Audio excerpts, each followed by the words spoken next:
Hey everybody, welcome back to the Digital Health Entrepreneurship Show. Today we're going to do something a little bit different. We're going to watch a video and see what Laurence thinks about it, and really talk about auditing your circle. Like, how important are the people around us? Because this is being talked about a lot in the business space. So Laurence, why don't you go ahead and play this clip, and then we have some questions for you about how you audit your circle. All right, we will now watch Gary V, the infamous entrepreneur. Here we go. I was really competitive at first, and then I played you in basketball at BM7 and realized I'm not competitive at all. Okay. And then I had to step up my game. Do you think you get more competitive with the people that are around you, or? Yes. You kind of, yeah. Actually, you know what? I'm so proud of you for asking this question. Actually, I really do I'm surprised I'm so excited by this. I have a good piece of advice, actually. Start trimming your friend group and start adding to your friend group predicated on what you want to be. The answer is absolutely, my man. Like, I am stunned how much more I am like my wife and how much more she is like me, even though we started at very polar places. It's just true. Who you hang out with, like, there is such a smart hack to, like, and it's really like that cliche thing, like you are like the byproduct of the people, like all that, that's real. Super real. So maybe this is a good year for you to, like, kind of audit that first day back, look around, maybe know a friend of a friend, and if you like what you see, go explore it and try to be around it. Because yeah, man, I think that you got more competitive by being around me, and I can tell you right now, I know everybody on my team, they're different. I'll tell you one thing that I can tell you firm about D-Rock and Nate, for sure. I'll give you those two examples. They're a fuckload more confident than they were when they came into my life, because my confidence rubbed off on them. Straight up. There you have it, Gary V. All right. So one, I think it's funny because I think the kid next to Gary V kind of looked like you, Laurence. Oh, I didn't notice that. I think his name was Jack. But that's for another day. So Laurence, what are you thinking about this? Like, what are your circle? What's popping up for you about that? Yeah, I mean, I think that in business and entrepreneurship in particular, it's very important. I mean, if you just do a thought exercise and you say, who are the 5 closest people in my business life, right? And you could do personal if you want to. And think about those 5 people. I mean, you probably really hate one of them. You know, like, I've never met anyone that, like, really loves the top 5 people in their business life. I mean, that's something I admire if you've done that, right? Just imagine that 5th person who you really don't like.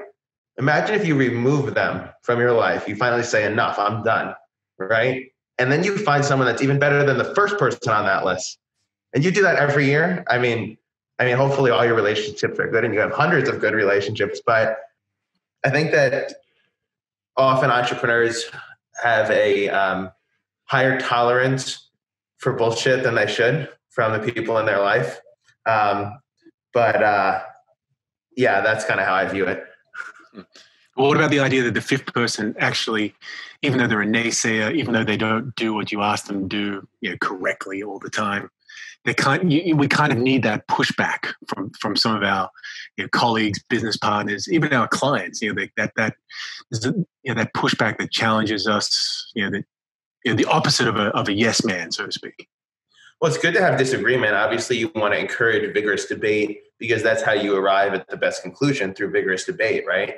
But there's a way of debating that's polite, right? Like, I think of, like, our outside law firm, Morgan Lewis, and, like, the partner, Ben Novak, right? Like, he would, even if we had the most intense academic disagreement, we would do it in such a respectful way, right? Like a lawyer does it, right? Like, you're not going to call anybody names. You're just going to respectfully disagree. You're not going to talk over each other. But it's kind of called the no asshole rule. There's a book about it. You're supposed to have no assholes in the company, 0, right? And so what does that mean? Well, it's that rock star person that on paper, like, they're generating a lot of sales, they're a good engineer, right? And so, like, on paper, it kind of, like, looks good. And you think that, like, well, you find all these ways to justify why they get paid this large amount of money. But at the end of the day, you don't realize that there's a qualitative cost, which is that it's sapping the energy from everybody else, right? And so that's the problem with assholes. Okay, so on like a super practical, like that sounds really good in theory to have no assholes in your company, but like, has that been true for your companies? I don't want you to, list all the people you don't like in your company now, but is that easier to talk about than to actually do? They know who they are and they've been in the company for way too long. But anyway, it's difficult. I mean, it's difficult because often in an early stage startup, you really need them, or it would be difficult to switch. And so one of the mental blocks you have is like, there's a switching cost. Like, can I really find someone to do what they do? And the answer is almost always yes, right? Because what is the startup? It's people doing business, engineering, legal, finance, and there's thousands of people that can do those roles, right? So I think it requires some maturity and growing up as an entrepreneur to realize that. And I have done that on several occasions where I have removed, I would say, a couple people that have been in my top 5. And I'm so happy that I did that because it was night and day, like a 100-fold improvement in the company, right?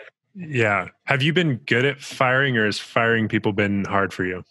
I mean, it's hard for me just because I like helping people, right? So I feel I always overpay people compared to the market, which is fine, right? It gives loyalty, right? A lot of people leave our competitors because, they're not getting paid enough. And so I think that it's fine to like overpay people slightly, but they have to deliver at the end of the day to the culture, but also to, obviously whatever their job description is. So, they always say slow to hire, quick to fire is what you want. And it's not really what I do. And in some sense, I think like people like that loyalty in me. But I think also it's sometimes my downfall as well. So something I'm working on also. Are you also working on your hiring process? I know Fruit Street's been hiring, like crazy at the moment. Like bring on this person, that person. It's been phenomenally exciting, but it might be considered to be a bit reckless how quickly it's happening. Tell us about the hiring process that you're thinking about. Strategy you can use there is to just make everyone a consultant to start with, and you have like a trial period. And with most of the people that we made consultants, it worked out quite well, and we plan to hire them full time.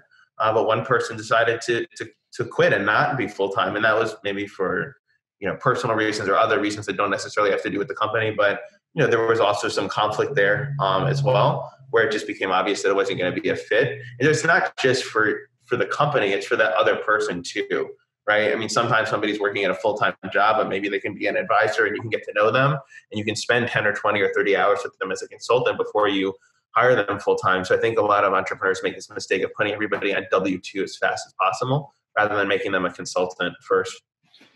Yeah, I've talked to many business owners that have described situations where they wish that they would have given like a simple 90-day probationary period, so that at the end of like 90 days or 30 days or whatever you determine, that you just have like you have legal permission to say, hey, this just isn't going to work. Like, and you don't necessarily need to have reasons, but you can kind of trust your gut in that. But I think that trial period can be really, really helpful in identifying who might be toxic and who might be helpful for your culture. Well, I'll ask you guys a question. How do you think businesses should balance this mix of, like this specific employee and they have this personality and you almost have a personal relationship with them versus, well, do we need that job title or not? Not even thinking about who the person is.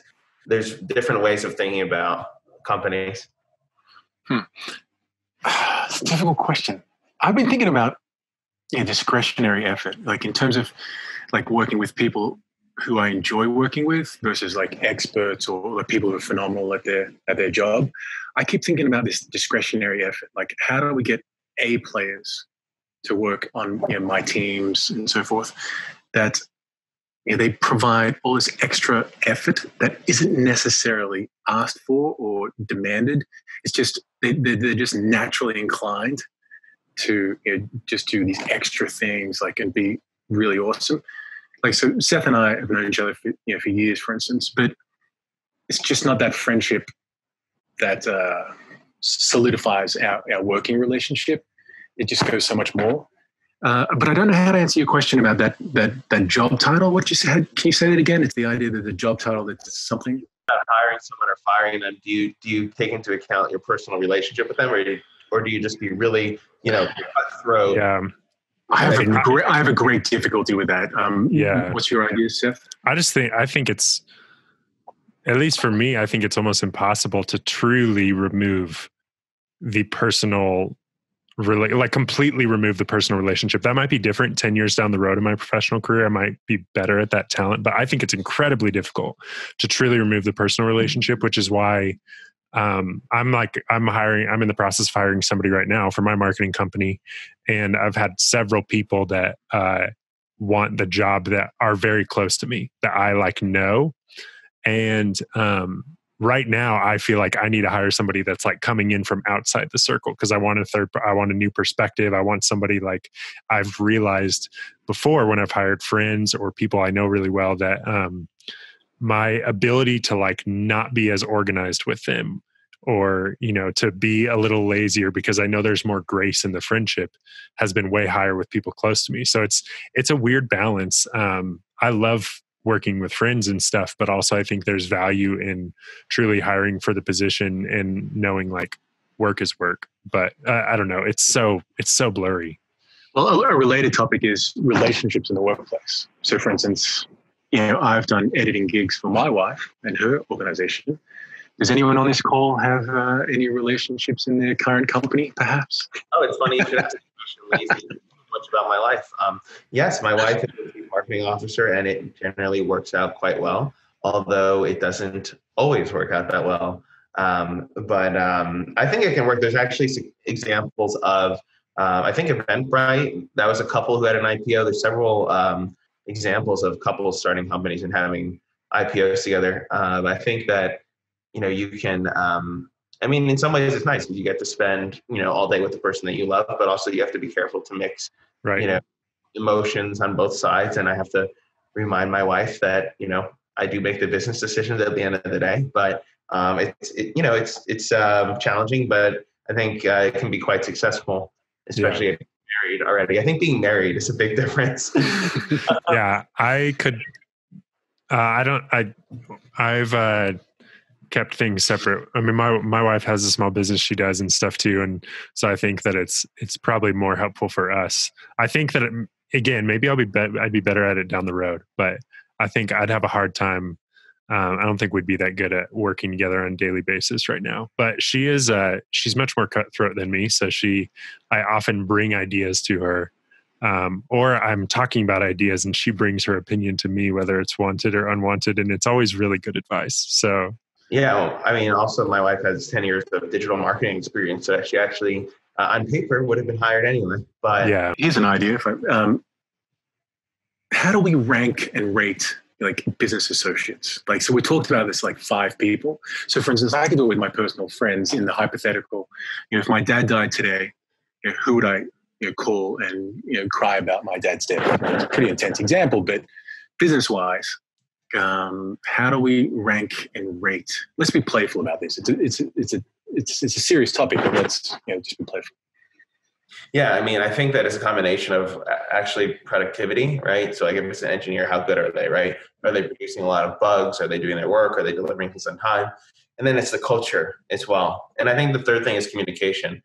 I have some people where they're very nice people when you talk to them through video chat. They're pretty good at their job, but they just don't respond to emails in a timely fashion. And it just really is not good. I think communication is a way to show respect to people, and responding in a timely fashion is pretty critical to show respect. So in terms of digital health entrepreneurs, I get this feeling that the response for emails is really crucial for you, a little bit more than other people. So can you talk about that? Let's just get real. Why does that piss you off that people don't respond? And why is it so important that you respond quickly? That's not a gotcha question. I want this to be fun and enlightening. They read it. Everybody reads their email. Why did you read my email, but you didn't respond? At least you're busy and you're going to respond in 24 hours. Yeah. Okay, so I have a question about that, pushing back on it a little bit. So I've been increasingly trying to set more boundaries around digital tools and stuff for my life. So I will, I'll kind of I'll check my email several times a day. I have set times a day that I check my email at. But what about people that like, they check their email once a day and they don't want to be checking it all the time. They don't want to be responding immediately and stuff, but they're still on top of it. Right? So once a day is fine, but you can't let 3 days go by. Like, what is that? Yeah. You know? So Laurence, let's bring it to a close. This has been great. So one more question. How important is it to really enjoy, working with the people that you work with? Very important. I mean, I think about certain people in the company where I look forward to every single conversation with them because they're so polite, they're so insightful. I really like working with them. And then there's other people where you just kind of wonder, right? So I think it's critical because it just motivates you, right? You want to like work hard for that other person. I mean, if you don't have a good corporate culture and like there's people that don't like each other, it just becomes, you're not really motivated. It would be like if you're on a sports team, you didn't like the people on the sports team. Why would you go, jog 5 miles? But like when you have that like camaraderie, of course I'm going to go jog 10 miles, right? And so I think that it's very, very, very critical.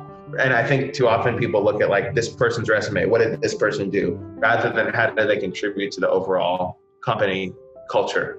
All right. This has been fantastic. Thanks, Laurence. Thanks, Seth. Thank you.